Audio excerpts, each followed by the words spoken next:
Hello and welcome to another video on the Grimwood Watch Modern channel. In this video I have a very nicely presented box here, and within this box is actually a prototype watch from the Wicked Watch Company. Basically they got in contact with us a few weeks ago and said, look, we're going to be starting up a FundMe page on Indiegogo to try and get this watch off the ground. However, we've got a few prototypes, would you like to review one of them? Which I said, I'll be more than happy to, please give us one of your examples. So they've sent us this watch in the box, I've worn it for a week and I'm now in a position where I'm happy to actually do an honest review of it.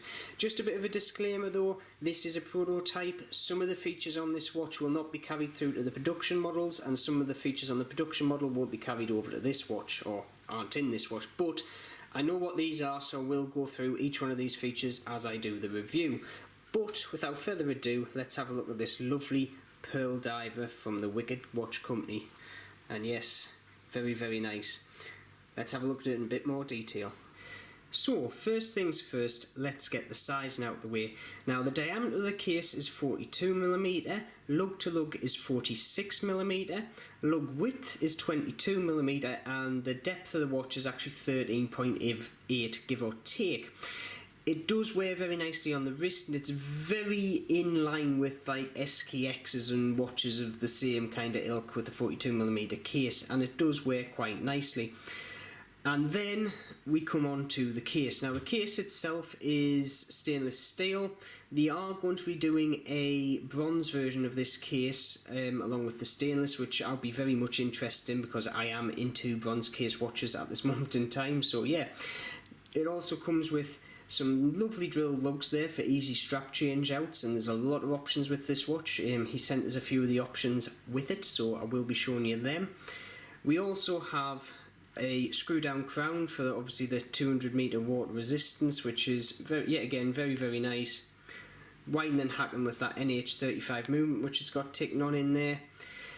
The case itself is very reminiscent of basically a 55 fathom case, and we also have a bit of sub case in there as well with these crown guards, which I quite like. It's not a direct copy, it's taken features from other watches which kind of meld quite well with this case. The other thing is, because the lugs are actually slightly curved down, the watch wears slightly smaller. It's maybe more towards a 40mm than a 42 in my mind, just because of the way it actually arcs down over the wrist, and it fits, well, fits my 6 3/4 wrist quite well. The bezel itself is 120 click bezel. There's a little bit of backlash on it at the moment, but overall very nice feeling bezel, and everything lines up to the T, so all good in that aspect. So now we have the strap off, I can actually show you one of the kind of the jewels in the crown of this watch, and it's one of my favourite features, and that is the case back design. And personally, I think that's one of the most complex slash decorative case back designs out there at this moment in time, and it looks absolutely lovely. It's by the look of it a type of dragon. I do like my dragon kind of mythology and stuff like that, so I fell in love with the case back straight away. We obviously have a few specifications around the outside there, such as stainless steel case, NH35, but yeah, it just looks absolutely lovely. Yet again, the W timepieces just under the anchor there will go. It'll just be the anchor and obviously that very decorative dragon on the case back when it's in production.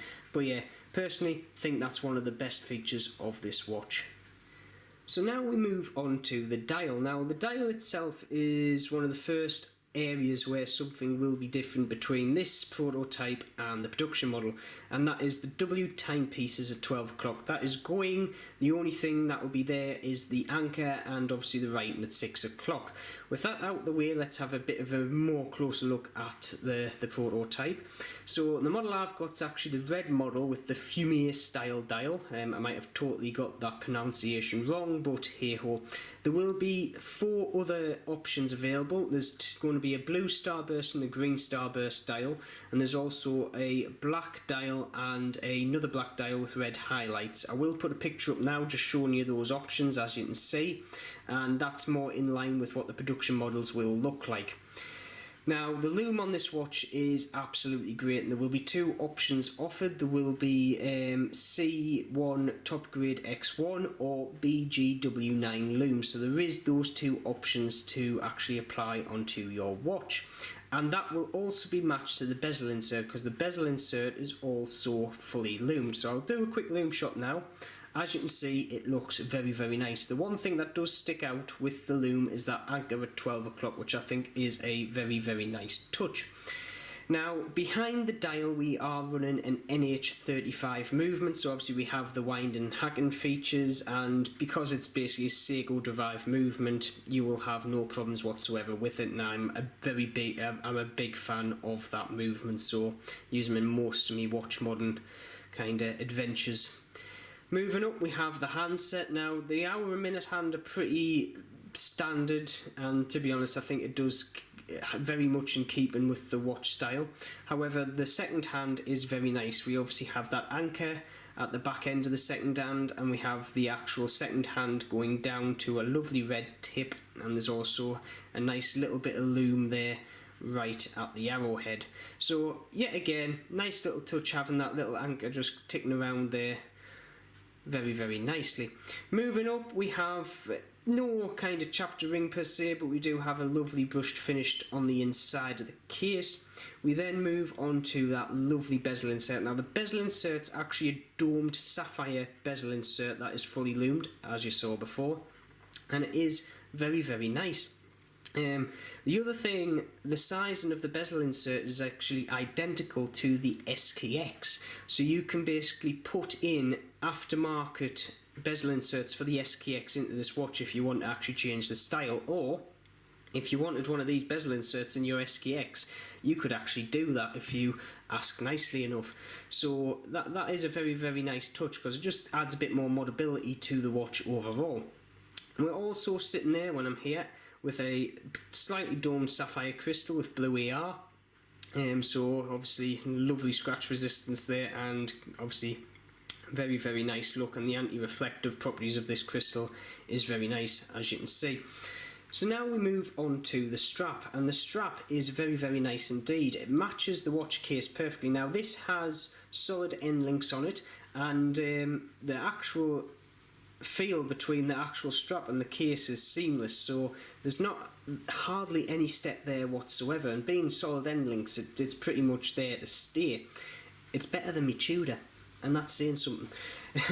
Now, the finish on it is obviously brushed. I do like brushed over polished any day of the week. It's just a lot easier to maintain because any scratches can be kind of brushed out. It's not as noticeable. Moving on to the clasp itself will be changed in the production model. That W timepieces will be gone, and there will just be an anchor there. Actually, opening the clasp up, we have a milled clasp under there, so yet again another bit of quality there, because I'm not a big fan of stamped clasps. They do the job, but obviously a milled clasp I'll go for any day of the week.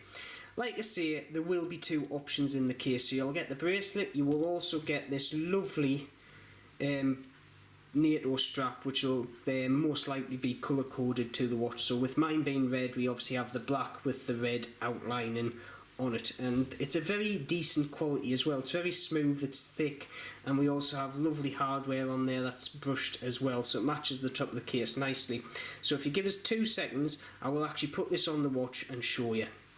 So the first strap option I'm going to try this watch on is the other option out of the box, and that's this black and red NATO strap. It's absolutely lovely. It's got that lovely brushed hardware, feels nice, it's nice and thick, it's got a nice little shimmer to it, and I think it complements the watch very, very well. It just adds a little bit more kind of depth having that black and red colour scheme on it, and just kind of breaks up the style of the watch a bit. Personally, I do prefer this over the bracelet, but if I'm honest, I do like NATOs over bracelets any day of the week, so that might just be my own personal preference. It does sit slightly high off the wrist because obviously the strap tucks under the case back, but other than that, absolutely lovely. So let's see another strap option. So the next strap option I've tried on this watch is this lovely tropic rubber strap with that lovely textured finish. Polished hardware on this one, and the black yet again just kind of adds another kind of subtle kind of colour change to the watch, which I quite like. It kind of matches the outside of the dial quite nicely.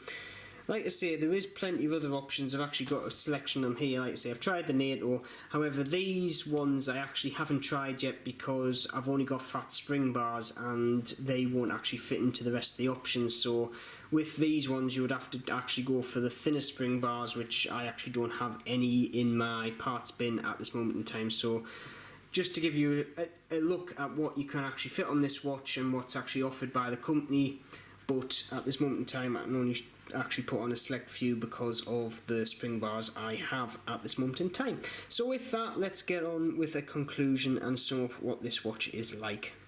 So now to move on to the pricing and my final conclusions. Now the pricing I've left till one of the last pieces because I think yet again it's one of the big draws to this watch. For the stainless steel version it's going to be $179 like the one I've got in my hand here.